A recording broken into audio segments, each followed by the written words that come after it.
Halo, apa kabar? Salam damai sejahtera bagi kita semua. Senang sekali saya bisa kembali melayani. Bersyukur buat anugerah Tuhan kalau melewati masa-masa pandemi lebih dari 1 tahun ini, hampir 1 tahun ini, kita terus melihat kemurahan Tuhan dan penyertaan Tuhan yang luar biasa. Kalau kita masih bisa sehat, kalau kita masih bisa bernafas dan mendengarkan firman Tuhan hari ini. Hari ini saya akan menyampaikan firman Tuhan dengan judul Curhat tidak menyelesaikan masalah. Saya terbeban sekali untuk membagikan pengalaman hidup saya, bagaimana saya menang bersama Tuhan, bagaimana saya bisa mampu menyelesaikan setiap permasalahan dalam hidup dengan pertolongan Tuhan dalam hidup saya. Begitu banyak DM yang masuk, begitu banyak curhatan yang masuk ke email maupun ke WhatsApp saya, membuat saya berpikir, begitu banyak orang yang menghadapi begitu banyak pergumulan dalam hidup mereka dan mereka nggak tahu bagaimana menghadapinya. Dan saya ingin share hari ini bagaimana Tuhan mengajar saya menang dalam setiap peperangan. Saya akan memulai dengan membagikan tentang ilmu menghadapi pergumulan. Poin yang pertama, siapa yang menjadi pelarianmu menentukan kemenanganmu. Ketika kita punya masalah, ketika kita punya pergumulan, siapa yang jadi tempat pelarian kita akan menentukan kemenangan kita.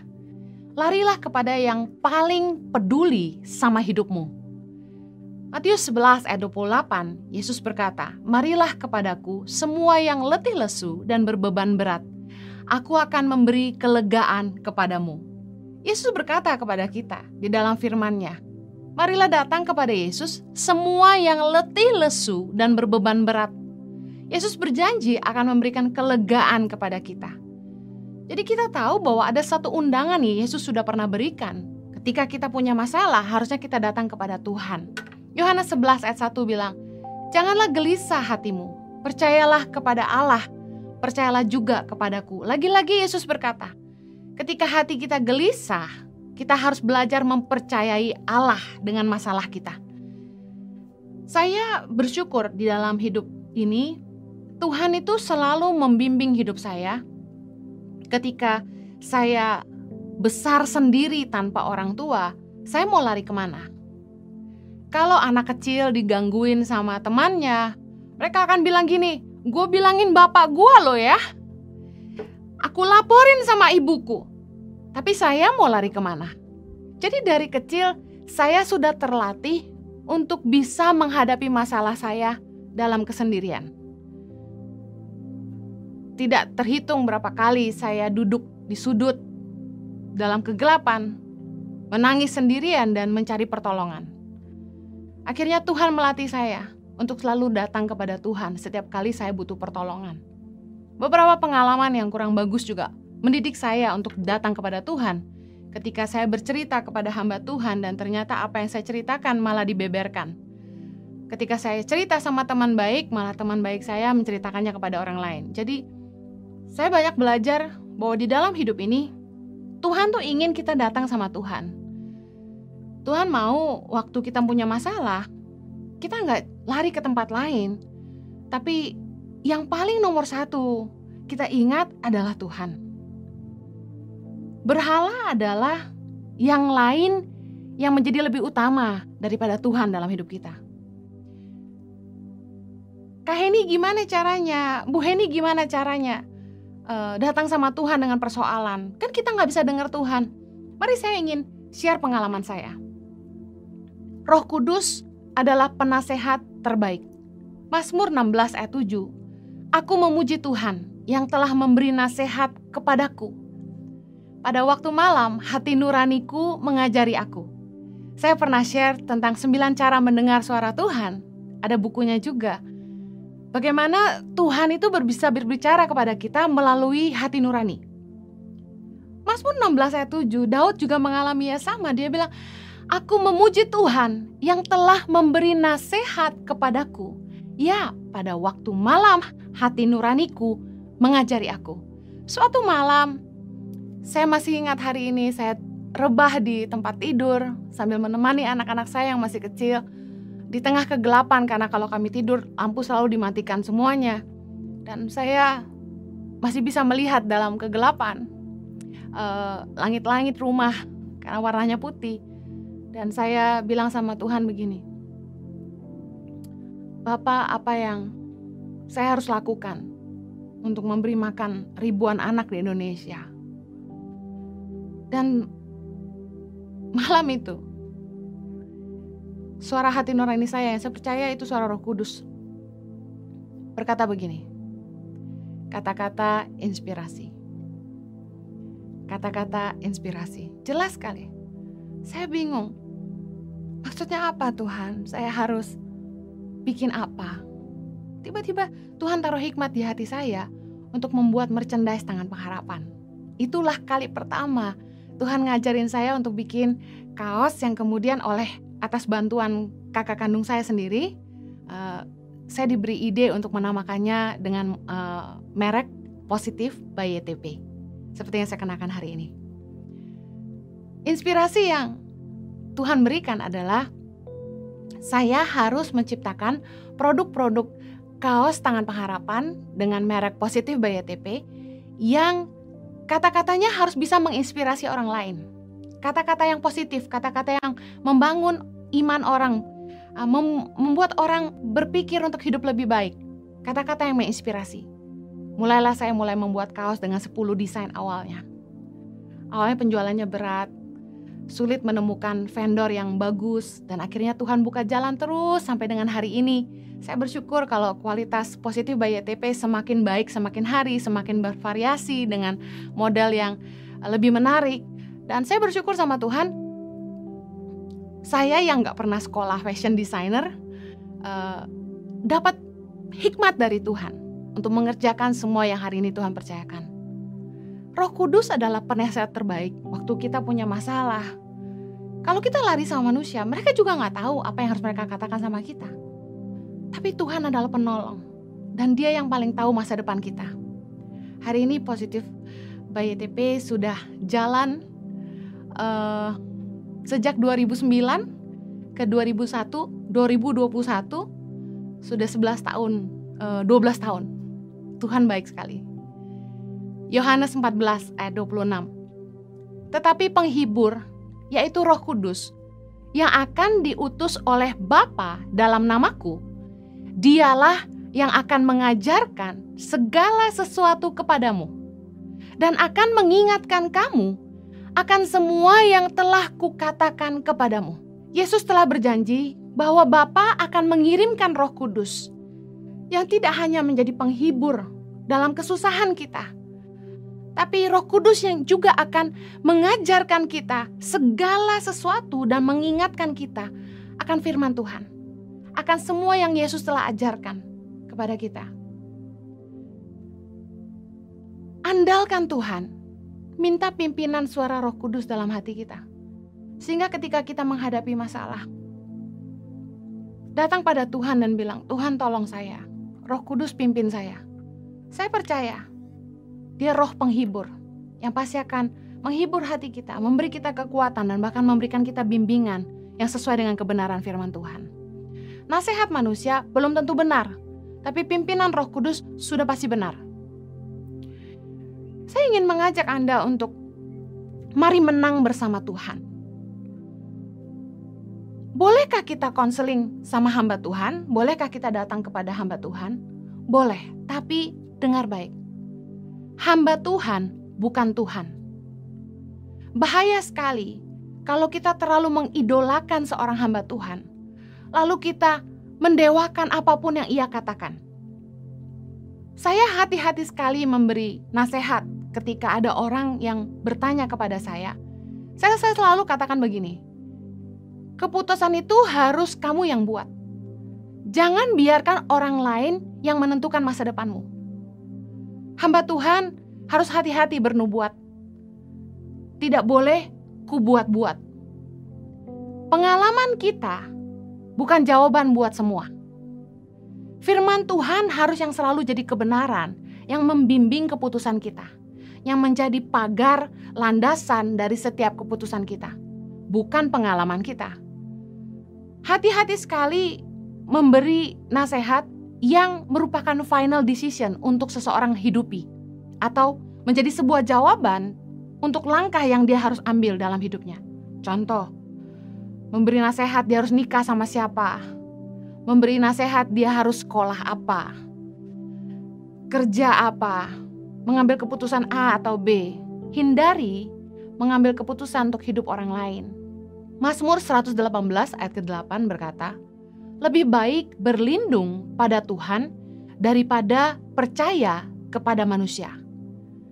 Dengar baik, lebih baik berlindung kepada Tuhan daripada percaya kepada manusia sekalipun mereka menyebut dirinya hamba Tuhan. Kenapa lebih percaya manusia daripada Tuhan? Saya sekali-kali tidak akan pernah meragukan perkataan Tuhan. Tapi perkataan manusia belum tentu bisa dipercaya. Orang yang tidak mengenal kita dengan baik tidak mungkin mengerti pergumulan kita. Mereka nggak mungkin bisa ngerti keadaan kita, orang-orang di sekeliling kita. Dan ketika kita dengar curhatan mereka, kita cuma dengar satu arah. Bagaimana kita bisa menguji kebenarannya? Orang-orang yang tidak sayang sama kita tidak akan peduli tentang hidup kita. Nah, bagaimana mau sayang kalau tidak ada hubungan? Serta-merta tahu seorang hamba Tuhan langsung didatangi, langsung bilang, bisa saya konseling? Pertanyaan saya, belum tentu hamba Tuhan itu mengerti hidupmu dan peduli sama kamu, dan belum tentu bisa memberikan arahan yang terbaik buat kamu. Saya pernah didatangi oleh banyak orang dengan masalah mereka. Saya bilang gini, saya nggak bisa kasih masukan yang tepat karena saya tidak benar-benar mengerti keadaanmu. Saya cuma bisa kasih nasihat firman Tuhan. Kalau kita memberi telinga kepada orang yang salah, yang nggak benar-benar mengerti hidup kita, dan nggak mengerti kebenaran, kita bisa mengambil keputusan yang salah. Ayo, alami menang bersama Tuhan. Datang sama Tuhan yang pasti memberikan kita jalan keluar. Pengalaman saya, tiap kali saya punya masalah, saya lari nomor 1 Tuhan dulu. Saya selalu bilang, Tuhan, apa yang saya harus lakukan? Bapak tolong saya. Di poin kedua, saya ingin mengajarkan ilmu menghadapi pergumulan. Kebenaran adalah jalan yang benar. Amsal 3 ayat 5 bilang gini, percayalah kepada Tuhan dengan segenap hatimu, dan janganlah bersandar kepada pengertianmu sendiri. Sebagai manusia, kita pasti punya banyak ide, kreatif dengan berbagai cara untuk menyelesaikan masalah. Tapi dengar baik, pastikan hikmat yang Tuhan berikan itu selaras dengan kebenaran. Keputusan yang kita buat harus selaras dengan firman Tuhan. Jangan hanya bersandar kepada pengertian kita sendiri, tapi percayalah kepada kebenaran Tuhan. Mazmur 119 ayat 24 bilang gini, ya, peringatan-peringatanmu menjadi kegemaranku, menjadi penasehat-penasehatku. Saya percaya gini, keputusan yang kita buat kalau itu sesuai dengan kebenaran firman, berlandaskan firman Tuhan, udah pasti benar. Tapi kalau keputusan yang kita buat itu nggak sesuai dengan firman, jangan sekali-kali buat keputusan. Tuhan kalau kasih kita hikmat, itu selalu sesuai kebenaran firman. Saya percaya Tuhan memberi kita akal budi dan hati nurani untuk kita berpikir, mempertimbangkan jalan keluar atas setiap permasalahan. Tidak mungkin kita hanya duduk diam, dengar sampai Tuhan berbicara baru kita bertindak. Tuhan juga bisa bekerja lewat hati nurani dan akal budi kita. Masalah yang kita hadapi dalam hidup kita, firman Tuhan katakan tidak akan melebihi kemampuan kita sebagai manusia. Tuhan pasti akan memberikan jalan keluar. 1 Korintus 10 ayat 13 bilang gini, pencobaan-pencobaan yang kamu alami ialah pencobaan-pencobaan biasa yang tidak melebihi kekuatan manusia. Sebab Allah setia dan karena itu Ia tidak akan membiarkan kamu dicobai melampaui kekuatanmu. Pada waktu kamu dicobai, dengar baik, Ia akan memberikan kepadamu jalan keluar sehingga kamu dapat menanggungnya. Percayalah, Bapa mengasihi kita dan Dia tidak akan meninggalkan kita. Tuhan gak akan membiarkan kita dicobai melampaui kekuatan kita. Dan firman-Nya berjanji bahwa Tuhan akan memberikan jalan keluar buat masalah kita. Oleh karena itu penting banget kita datang sama Tuhan dan minta hikmat Tuhan. Langkah apa yang harus kita buat? Saya belajar menghadapi apapun yang saya hadapi, baik dalam keluarga maupun di dalam pelayanan, di dalam Yayasan Tangan Pengharapan. Saya selalu minta hikmat Tuhan. Tuhan itu luar biasa. Kalau kita selalu datang sama Dia, Tuhan itu selalu kasih kita hikmat in advance. Sebelum masalah itu datang, luar biasa hikmat Tuhan bekerja. Sebelum pandemi datang, Roh Tuhan mengajar saya untuk memberikan prioritas waktu untuk keluarga. Kemudian, Roh Tuhan mengajar saya untuk fokus kepada pelayanan online, untuk mulai mengerjakan pelayanan lewat YouTube. Kemudian saya taat dan memulai itu di Mei 2019. Dan kemudian Tuhan taruh lagi di hati saya untuk membuat gereja online sebelum pandemi datang. Luar biasa Tuhan. Sebelum masalah itu menghantam, sebelum pandemi datang, Tuhan sudah mempersiapkan saya. Kalau kita terbiasa mengandalkan Tuhan dan kita selalu berpegang kepada kebenaran firman Tuhan, pimpinan Tuhan tuh luar biasa. Kalau kita menghadapi masalah, jangan pakai pengertian sendiri yang berlawanan dengan kebenaran firman. Apalagi sampai merugikan orang lain, mencelakakan orang lain, atau menjatuhkan orang lain. Saya yakin hikmat yang dari Tuhan ketika kita harus menghadapi masalah apapun, pasti hikmatnya itu sesuai dengan kebenaran firman. Firman Tuhan harus selalu jadi landasan dalam setiap pertimbangan hati kita, bukan pengalaman kita. Firman Tuhan harus selalu jadi acuan dalam setiap keputusan. Apa kata firman? Tahukah Anda Alkitab itu kaya dengan segala masalah kehidupan? Alkitab itu manual book untuk kehidupan kita. Seperti barang kalau sudah tidak berfungsi, kita biasanya langsung baca manual booknya. Sama dengan hidup kita. Firman Tuhan adalah pegangan, landasan. Punya masalah apa? Aduh, saya tuh kalau sudah dikasih hikmat sama Roh Kudus untuk nyampein khotbah apa, heran saya. Ada aja ayatnya. Sampai saya geleng-geleng. Ayat-ayat yang saya gak pernah temukan sebelumnya, saya temukan ketika Tuhan bicara. Keren banget firman Tuhan. Boleh gak kita minta nasihat dari orang lain? Boleh.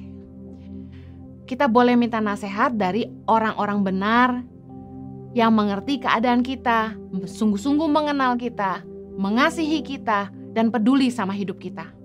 Tadi saya sudah cerita, jangan serta-merta datangi hamba Tuhan yang tidak mengenal kamu dengan benar. Dengarkan nasihat yang sehat. Amsal 19 ayat 20 bilang, dengarkanlah nasihat dan terimalah didikan, supaya kamu menjadi bijak di masa depan. Nasihat yang baik itu datang dari orang-orang yang benar, orang-orang yang hidupnya berlandaskan firman, orang-orang yang mengasihi kita, contoh orang tua kita. Orang-orang yang takut akan Tuhan, yang bisa memberikan kita nasihat yang benar. Amsal 12 ayat 15. Jalan orang bodoh lurus dalam anggapannya sendiri, tetapi siapa mendengarkan nasihat, ia bijak. Bertanyalah kepada mentor-mentor rohani. Makanya saya bersyukur di Impact Community Indonesia, di gereja yang kami layani hari ini,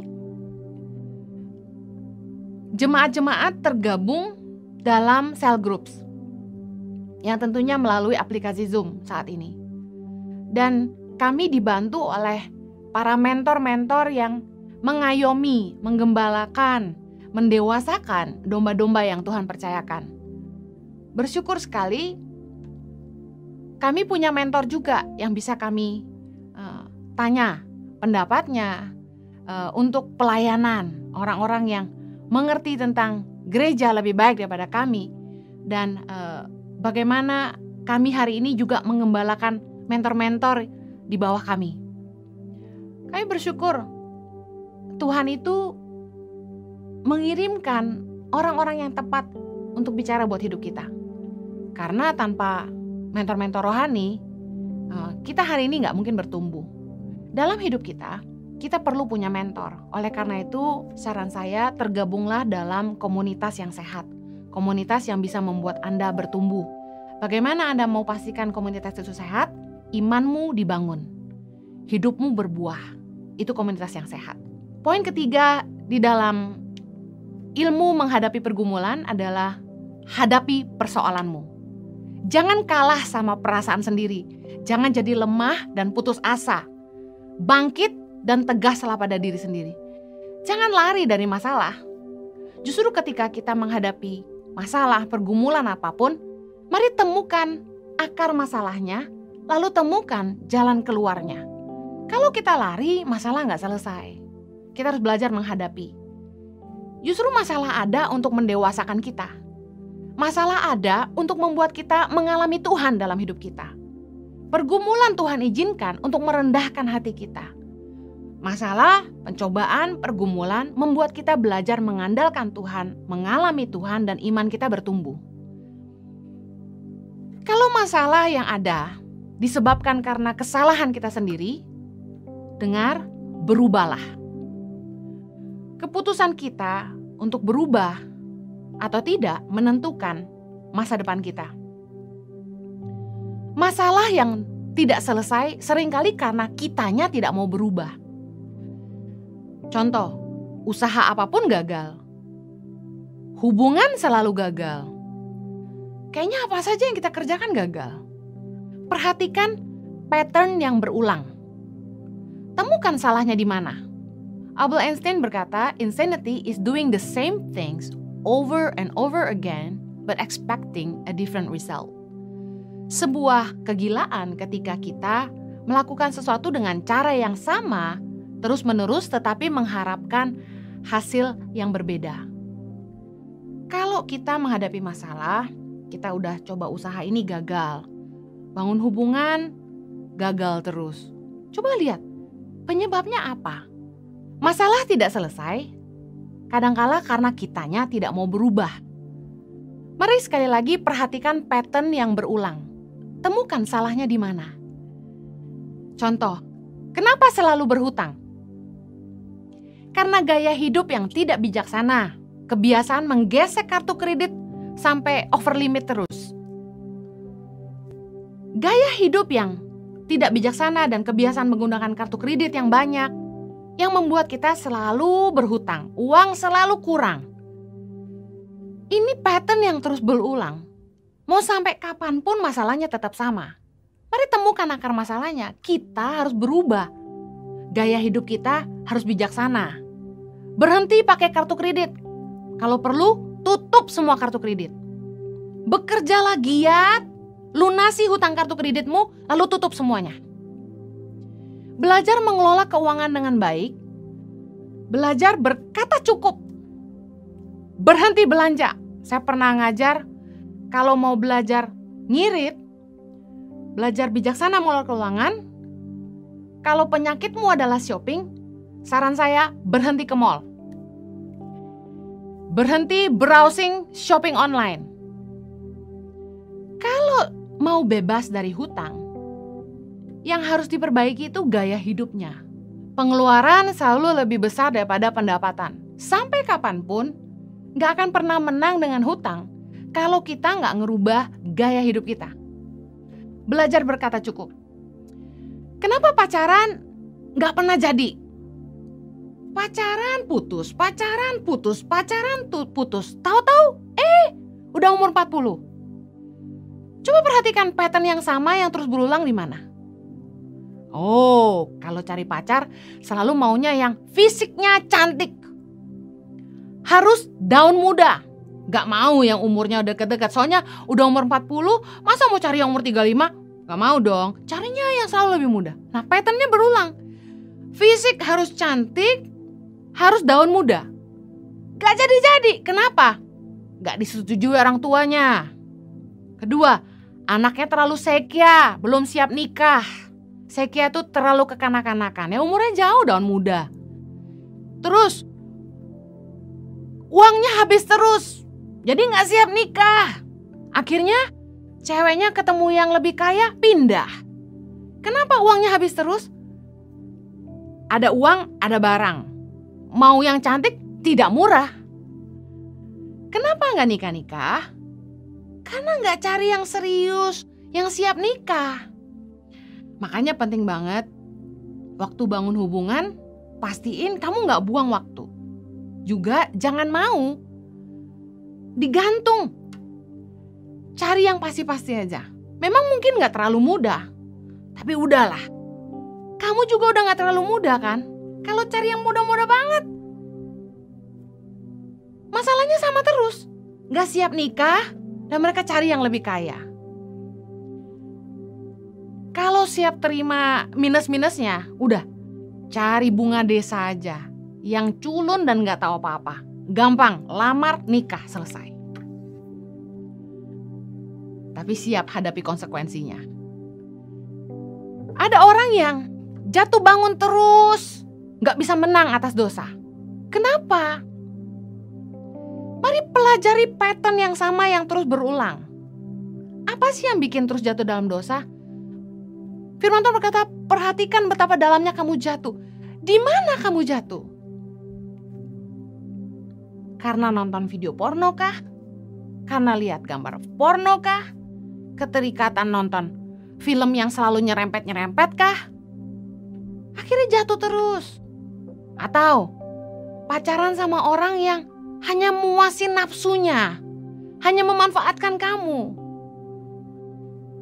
Kita kalau mau menang atas dosa, kita harus cari akar masalahnya di mana. Keputusan untuk hidup kudus itu gak bisa satu orang, dua-dua. Kalau hubungan itu selalu membuat kamu jatuh dalam dosa, membuat kamu jauh sama Tuhan, kamu harus buat keputusan. Karena upah dosa adalah maut. Orang udah tahu kalau mereka hidup dalam dosa pasti selalu ditimpa masalah. Nah, saya kalau udah dengerin anak muda cerita bolak-balik hidupnya penuh masalah. Punya pacar kasar, punya pacar ribut terus, gak menghargai dia. Aduh, ini sih gak jauh-jauh. Biasanya yang kayak gini pasti karena hubungannya sudah terlalu jauh dan tidak jaga kekudusan. Saya mau bilang gini, mustahil Tuhan buka jalan kalau kita tidak mau hidup dalam kebenaran. Orang kalau udah ribut terus, nilai penghargaan sudah hilang, padahal belum menikah. Saya jamin, kalian berdua udah harus balik lagi kepada Tuhan. Mulai jaga hidup dalam kekudusan. Kita gak mungkin minta Tuhan tolong kita kalau kita sendiri gak mau hidup dalam kebenaran. Saya mau tutup dengan kunci menang atas dosa. Ini pesan khususnya buat anak-anak muda. Jangan sok kuat, jangan mencobai Tuhan, jauhi medan dosa. 1 Korintus 10:12 bilang, sebab itu siapa yang menyangka bahwa ia teguh berdiri, hati-hatilah supaya ia jangan jatuh. Kamu bukan pahlawan iman yang kuat menghadapi dosa. Kamu butuh Tuhan dan kamu tidak boleh mencobai Tuhan. Jauhi medan dosa. Mau hamba Tuhan, mau orang beriman, mau orang tahu firman Tuhan. Kalau dekat-dekat sama dosa, pasti jatuh juga. Kalau kamu punya masalah, jangan lari kepada teman-teman yang tidak ngerti kebenaran, yang memberikan nasihat yang salah. Kalau dalam pernikahan, Anda mengalami masalah dengan pasangan, jangan lari ke pacar lama. Jangan mencobai Tuhan, jangan membuat dirimu jatuh. Yang terakhir, keputusan untuk berhenti berbuat dosa harus lahir dari hati kita. Kalau kita mau Tuhan tolong kita dalam pergumulan kita, pastikan kita buat keputusan yang benar. Kita harus keluar dari dosa kita. Kita harus pilih Tuhan. Kita harus bisa mengalahkan nafsu kita sendiri. Mau didoakan seperti apapun, mau dipuasain selama apapun, kalau keputusan itu gak lahir dari hati kita gak akan bisa menang dari dosa. Yesaya 1:16 bilang gini, basuhlah, bersihkanlah dirimu, Jauhkanlah perbuatan-perbuatanmu yang jahat dari depan mataku. Berhentilah berbuat jahat. Kenapa hidupmu banyak masalah? Coba uji lagi. Biasanya pencobaan itu Tuhan izinkan terjadi dalam hidup kita untuk merendahkan hati kita dan supaya kita mengenali hati kita sendiri. Ayo berbalik kepada Tuhan. Cepat-cepatlah belajar rendah hati. Saya berdoa supaya Anda menang atas pergumulan. Ada masalah apapun dalam hidupmu, datanglah nomor 1 kepada Tuhan. Jangan mendewakan hamba Tuhan. Minta hikmat dari Roh Kudus untuk mengerti apakah keputusan yang kita ambil adalah tepat dengan mengujinya sesuai dengan firman Tuhan. Hikmat yang dari Tuhan pasti selaras dengan firman Tuhan. Yang terakhir, perhatikan akar masalahnya. Hadapi dosa, hadapi masalah, selesaikan itu di hadapan Tuhan. Berubahlah, bertobatlah dari jalan-jalan kita yang salah. Saya berdoa Anda menang dalam setiap pergumulanmu dan Tuhan menyertaimu. Tuhan memberkati.